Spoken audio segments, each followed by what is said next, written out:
Não há nada para fazer na minha cidade. Se a internet nunca tivesse sido inventada, eu teria ficado preso, passando tempo no café local, desesperado para preencher minhas horas livres. Eu tenho acesso a entretenimento ilimitado e informações ao alcance dos meus dedos, e ainda assim, não consigo encontrar respostas sobre o que aconteceu no verão passado.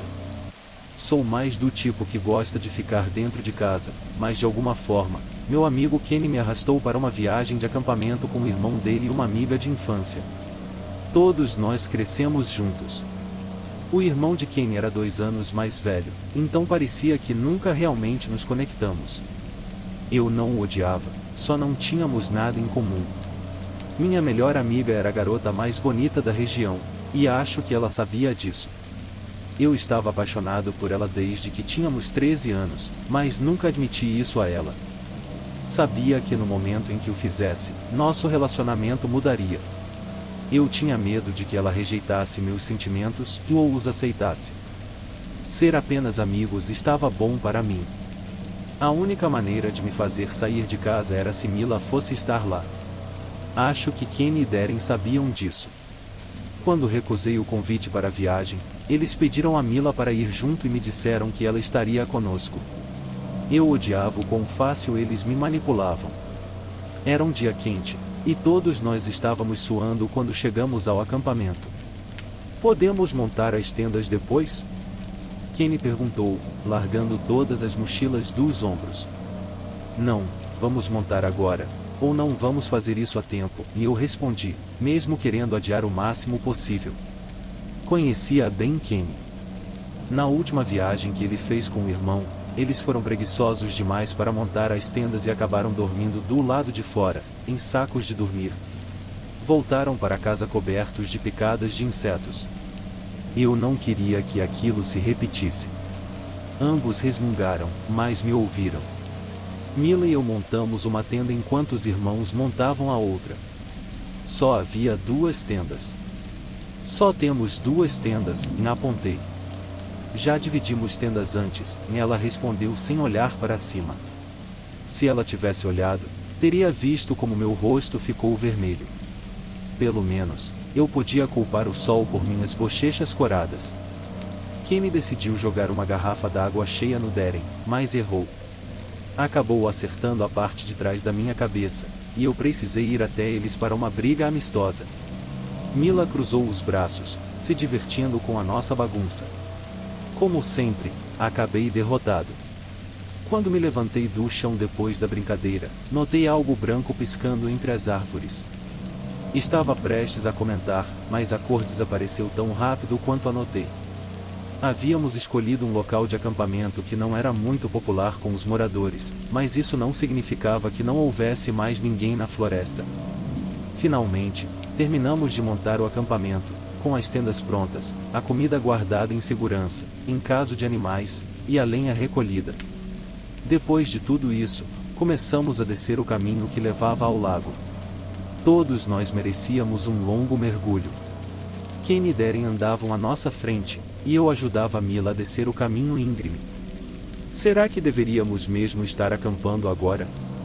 Mila perguntou em voz alta o suficiente para Kenny ouvir. Não houve uma grande busca recentemente? Ouvi um pouco sobre isso, e Kenny respondeu, explicando o que aconteceu. 4 campistas, chapados de cogumelos, entraram na floresta e ninguém encontrou vestígios deles. Isso foi há 3 semanas, então não acho que vamos encontrar um campista selvagem perdido, e disse ele com um encolher de ombros. Foi um tanto insensível sugerir que os 4 estivessem mortos, mas ele estava certo. Depois de 3 semanas enfrentando o calor do verão, as chances de estarem vivos não eram grandes. Só por precaução, não vamos sair sozinhos na floresta esta noite, Neil disse, sentindo um arrepio, apesar do calor. É esse o seu fetiche? Você gosta de nos vigiar? Kenny provocou. Acho que ele gosta de espiar, sim, Darren completou. Meio estranho como vocês pensaram nisso tão rápido. Quase como se estivessem com isso na cabeça, respondi. Eu já lidava com esses caras há anos, então estava acostumado com as coisas mais idiotas saindo da boca deles. Mila riu de nós. Eu me perguntava por que ela ainda aguentava 3 idiotas como nós. O lago não era tão refrescante quanto eu esperava. A água era agradável e ajudava a lidar com o calor, mas eu quase desejava estar em casa, com o ar-condicionado ligado no máximo. Toda vez que via Mila em seu maiô preto e shorts de natação, o desejo de voltar para casa desaparecia. Eu tentava, o tempo todo, desviar o olhar para que ela não percebesse o quanto eu a desejava. Eu realmente precisava me controlar. Ei, você está vendo aquilo? Perguntei a Kenny quando ele nadou até mim. Ele envolveu um braço em volta do meu pescoço, tentando me arrastar para baixo, mas parou quando falei. Ele seguiu meu olhar para a floresta, tentando ver o que eu estava observando. É uma pessoa? Ele perguntou, apertando os olhos. Logo Darren e Mila estavam olhando na mesma direção. Uma forma branca estava entre 2 árvores, do outro lado do lago. Parecia uma pessoa, mas era impossível dizer àquela distância. Estava imóvel demais para ser uma pessoa, e ainda assim, não balançava com o vento, como se fosse uma camisa descartada ou algum lixo. Vamos dar uma olhada, Kenny disse, soltando meu pescoço e começando a nadar em direção à margem. Mila se aproximou de mim. O que você acha que é? Ela perguntou. Quando tirei os olhos das árvores e olhei para ela, a figura branca se moveu. Kenny parou de nadar quando percebeu que o que estávamos olhando havia desaparecido. Provavelmente algum velho tarado assistindo às gostosuras nadando sem camisa, e Kenny disse, jogando água em mim. Ele está sugerindo que o velho está te observando, e Darren completou com um sorriso. Eu bati água no rosto dele.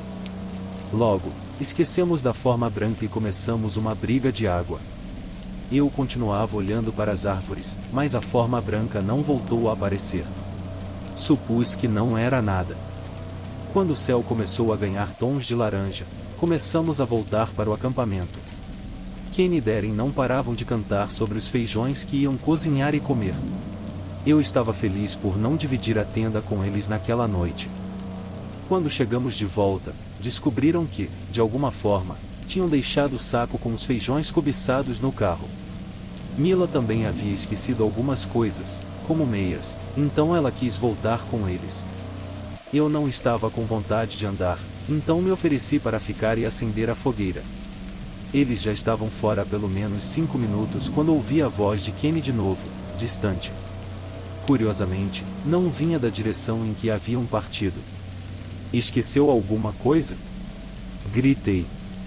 A voz dele soou novamente, mas eu não consegui entender as palavras. Ela vinha da direção do lago, mas ele teria que ter passado pelo acampamento para chegar ali. Fiquei de pé, tentando ouvir com mais atenção. Kenny, pare de brincadeira! Gritei, minha voz ecoando pelas árvores. Será que ele deu a volta por outro caminho só para me assustar? Não, ele não tinha ficado fora tempo suficiente para estar tão longe assim. Dei mais um passo em direção ao caminho, mas parei. Algo estava errado. Depois que aquelas 4 pessoas desapareceram na floresta, decidi que não queria seguir por aquele caminho sozinho. Voltei para acender a fogueira e preparar o jantar. Se Kenny estivesse brincando, ele se entediaria e voltaria. Curiosamente, meus 3 amigos voltaram juntos. Vocês viram algum outro carro por aqui? Perguntei, imaginando se havia outro campista. Não, só estamos nós. Por quê? Mila perguntou, percebendo que algo me incomodava. Ouvi alguma coisa enquanto vocês estavam fora. Parecia uma voz humana, mas agora estou duvidando de mim mesmo. Provavelmente foi algum pássaro. Aqueles, como se chamam em mergulhões, são meio assustadores, Darren disse, dando de ombros. Ele costumava acampar aqui com frequência. Aceitei que ele sabia do que estava falando e deixei minhas preocupações de lado. Nos sentamos para comer. Os irmãos comeram alegremente suas latas de feijão, enquanto Mila e eu preferimos salsichas. Depois do jantar, os irmãos acenderam algo mais recreativo. Eu não fumava, mas Mila, ocasionalmente, sim. Naquela noite, ela passou Acho que não queria levar o cheiro para dentro da tenda. Kenny se levantou dizendo que precisava ir ao banheiro. Já estava escuro, então eu lhe entreguei uma lanterna. Eu também precisava ir. Darren se levantou, decidindo nos acompanhar, e Mila não queria ficar sozinha, então todos fomos juntos para a pausa de banheiro. Era difícil se concentrar com Mila tão perto, mesmo sabendo que ela estava de costas para nós três enquanto fazíamos nossas necessidades. Ainda assim, fui o último a terminar. Encontramos um bom lugar para ela e demos a Mila alguma privacidade, mas continuamos atentos à floresta, caso algum animal selvagem aparecesse. Quando estávamos prontos para voltar, um som sobrenatural surgiu próximo de nós. Era algo que eu nunca esperaria ouvir em uma floresta à noite, o choro de um bebê. A luz da minha lanterna revelou o rosto pálido de Kenny. Darren sacudiu a cabeça em silêncio, enquanto Mila ficou paralisada. Eu dei um passo em direção ao som, mas Darren colocou a mão no meu ombro. Nem pense nisso, e ele sussurrou. Eu concordei e dei um passo para trás. Devíamos simplesmente ir embora, e murmurei. Mila, abençoada, não quis arriscar que alguém estivesse realmente em perigo. Ela marchou corajosamente em direção à floresta, com os três de nós seguindo-a, implorando para voltarmos. Nós a seguimos até a origem do som. Paramos na beira de uma pequena clareira, onde havia uma pessoa sentada em um tronco. Estava vestida com trapos, de costas para nós, balançando-se para frente e para trás, emitindo sons de acalanto. Não ouvíamos mais o choro do bebê. Aquilo era assustador, digno de pesadelos. Você está bem? Mila perguntou, com a voz trêmula. Meu bebê, e meu pobre bebê, e a mulher falou, soando tão normal, apesar de sua aparência assustadora. Podemos chamar alguém para ajudá-la, e Mila ofereceu.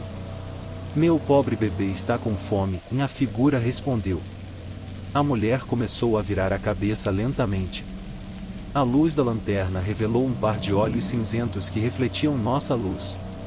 Cabelos grisalhos e desgrenhados caíam sobre um rosto pálido. A expressão estava neutra no início, mas logo se transformou em algo distorcido e monstruoso, asterisco asterisco. Kenny e Darren estavam gritando antes que aquela criatura se levantasse. Eles saíram correndo, deixando Mila e eu para trás. Eu segurei seu pulso, forçando-a a correr enquanto a criatura pálida gritava. Ela se colocou em 4 patas para atravessar facilmente a clareira e nos alcançar. Saltou no ar, com a boca aberta e garras ósseas estendidas.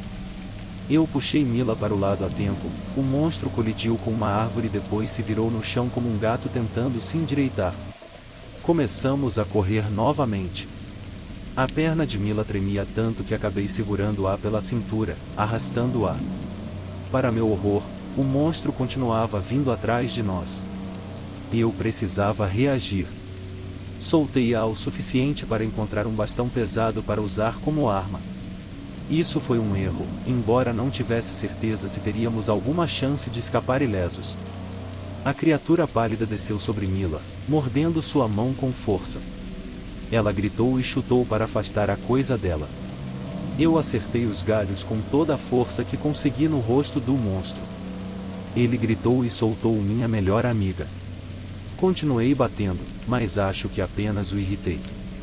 Justo quando ele estava prestes a contra-atacar, um apito veio de algum lugar.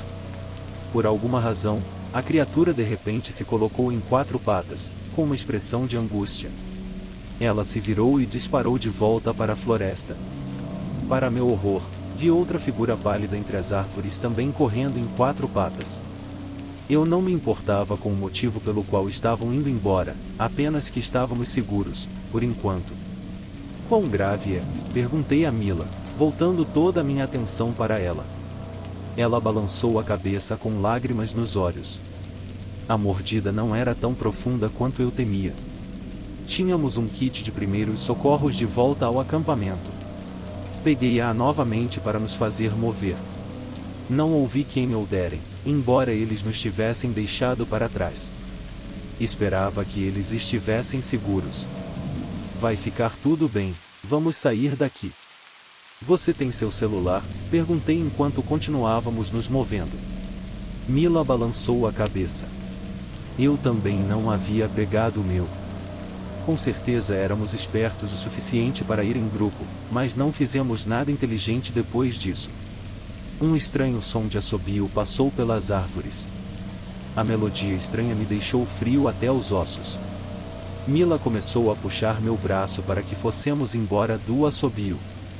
Eu olhei por cima do ombro dela e vi flashes de branco se movendo entre os galhos acima de nós.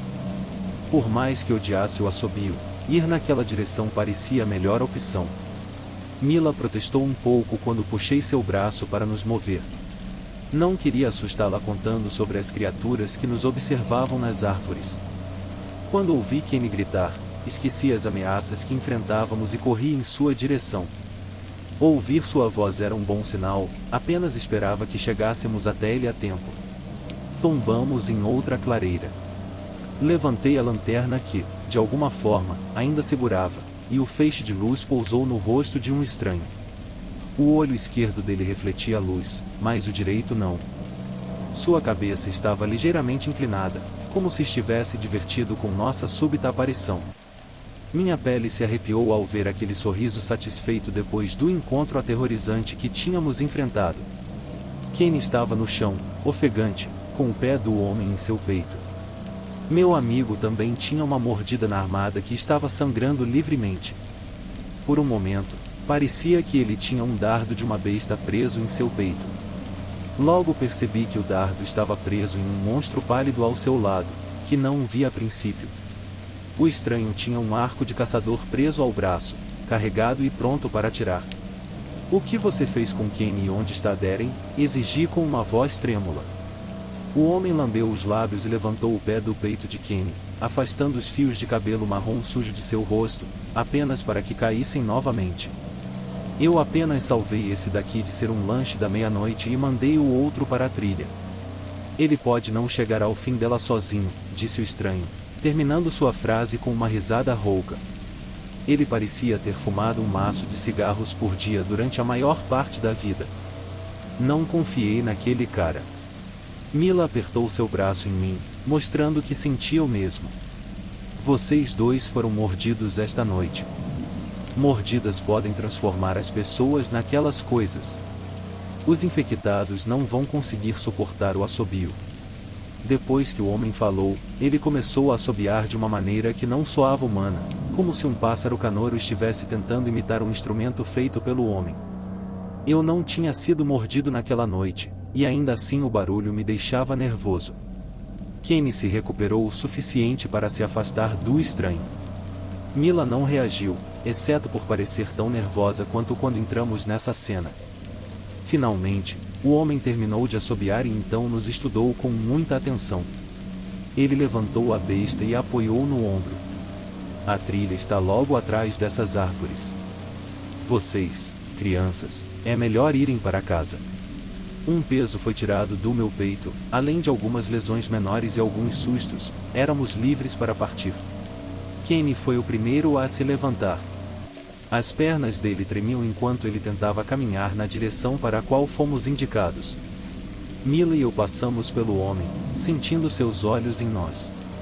Todo o estresse da noite voltou enquanto ele nos lançava um olhar avaliador, invisível. Pensei que estávamos a salvo quando um apito agudo veio novamente. Foi tão repentino que eu pulei, Mila também pulou. Virei-me para confortá-la, e o que vi fez meu mundo desmoronar. O rosto dela havia mudado. A pessoa por quem eu me preocupei tanto e por tanto tempo não parecia nada consigo mesma. Em choque, ela deixou sua máscara cair, permitindo que uma versão distorcida de si mesma se mostrasse. Quando percebeu que sua farsa havia sido descoberta, a boca dela se alargou e de repente se encheu de inúmeras e afiadas presas. Ela queria arrancar minha cabeça, mas um rápido disparo da besta a deteve. Um dardo atravessou suas bochechas, quebrando os dentes. Ela gritou, se debatendo, antes que o homem a atingisse novamente. Ela arrancou o dardo do rosto e saltou para trás. Mila caiu de quatro, rosnando com a boca ensanguentada em nossa direção. Para meu horror, um som de rasgo soou quando ela brotou asas enormes, semelhantes a asas de morcego. As mãos dela se tornaram garras e o rosto dela se transformou em algo tão longe do humano que quase duvidei de que ela já havia sido minha amiga. Em um instante, ela disparou para as copas das árvores, juntando-se às outras criaturas brancas que observavam a cena à distância. Demorei muito para perceber que o estranho começou a me arrastar para longe. Meu cérebro estava tão entorpecido pelo choque que não lembro quanto tempo andamos pela trilha ou o que qualquer um disse a mim. Na maior parte do caminho de volta, eu sabia que aquele homem estava assobiando novamente. Eu queria que o barulho parasse. Ele parou por alguns minutos, e então percebi que o som era a única coisa mantendo aquelas criaturas afastadas. Ele começou a assobiar novamente, brincalhão, enquanto Kane e eu mantínhamos nossos olhares em frente, tentando ignorar os horrores nas árvores. Darren estava nos esperando no final da trilha, e fora da floresta um policial solitário estava ao seu lado, com o rosto tão frio quanto aço. Paramos em frente a eles, incertos sobre o que dizer ou como nos explicar. Você cuidou do problema? O policial perguntou, quase parecendo irritado. Problemas, e não, muitos deles para lidar e tirar esses 3 ao mesmo tempo. Eu vou voltar para ver o que posso fazer. Eu realmente gostaria de ter um amigo comigo, disse o estranho com um longo e exagerado suspiro. Eu abri a boca para oferecer voltar e tentar salvar Mila, mas o policial me interrompeu. Ele viu 3 crianças assustadas que morreriam se tentassem lutar contra alguns monstros em uma floresta escura. Nada disso, isso é seu trabalho, não um deles. Agora vai e faça isso enquanto cuido dos meus deveres. O homem deu de ombros novamente e puxou algo do bolso. Eu esperava que fosse um maço de cigarros, mas ele abriu um pequeno pote com palitos de canela secos. Ele tentou oferecer um a Kane, que recusou.